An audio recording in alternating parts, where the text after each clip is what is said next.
નમસ્કાર દર્શક મિત્રો, હું છું જિગ્નેશ મહેતા. રેમી ન્યૂઝના ડિજિટલ પ્લેટફોર્મમાં આપનું સ્વાગત છે. જોઈએ આજના મુખ્ય સમાચાર. સુરત ગ્રામ્યના કામરેજથી દેશભક્તિની ભાવના સાથે યુવાનોનું એક ખાસ અભિયાન શરૂ થયું છે. કામરેજથી અંદાજિત 100 જેટલા યુવકો કારગિલ તરફ પ્રયાણ કર્યા છે. 15 ઓગસ્ટના રોજ કારગિલમાં ધ્વજવંદન કાર્યક્રમમાં ભાગ લઈ યુવાનો વીર શહીદોને શ્રદ્ધાંજલિ અર્પણ કરશે. કામરેજથી 100 જેટલા યુવાનો રાષ્ટ્રભક્તિના સંદેશ સાથે જમ્મુ કાશ્મીરના સરહદી વિસ્તારના પ્રવાસે નીકળ્યા છે. યુવાનો કારગિલ અને દ્રાક સેક્ટરના વિવિધ વિસ્તારોમાં મુલાકાત લેશે અને દેશની રક્ષા માટે શહીદ થયેલા વીર જવાનોને શ્રદ્ધાંજલિ પાઠવશે. કારગિલ વોરમાં મેમોરિયલ ખાતે વીર શહીદોને નમન કરી 15 ઓગસ્ટના રોજ ધ્વજવંદન કાર્યક્રમમાં ભાગ લેશે.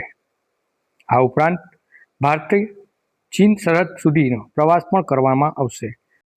સાથે જ તુર્તક ગામની મુલાકાત લઈ ત્યાં દેશ માટે બલિદાન આપનાર શહીદોના પરિવારજનોને મળીને તેમની સાથે સંવાદ કરવામાં આવશે.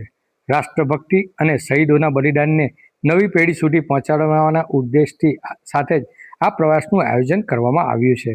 કામરેજથી નીકળેલા યુવાનો આ પ્રવાસ માત્ર પ્રવાસ નહીં પરંતુ દેશ માટે બલિદાન આપનાર વીર જવાનોને શ્રદ્ધાંજલિ અને રાષ્ટ્રભક્તિની ભાવનાને ઉજાગર કરતું અભિયાન બની રહેશે.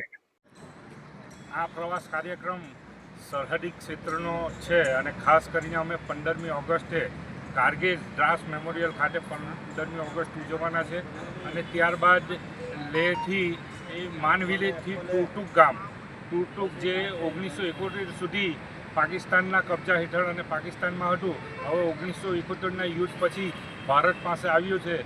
તો ત્યાંના લોકોએ ભારતને સૈનિકોને તે સમયે ખૂબ મદદ કરી છે.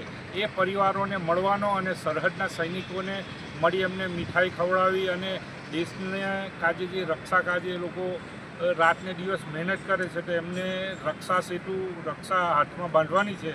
આવો એક કાર્યક્રમ છે અને ખાસ કરીને ચાઇના બોર્ડર જ્યાં ચાઇના અને ભારતનું ફ્લેગ મિટિંગ થાય છે એ સ્થળની મુલાકાત અને ખાસ સરહદી ક્ષેત્રોનો અમારો પ્રવાસ છે. અને આ કાર્યક્રમ અમે છેલ્લા 22 વર્ષથી કરીએ છીએ. સતત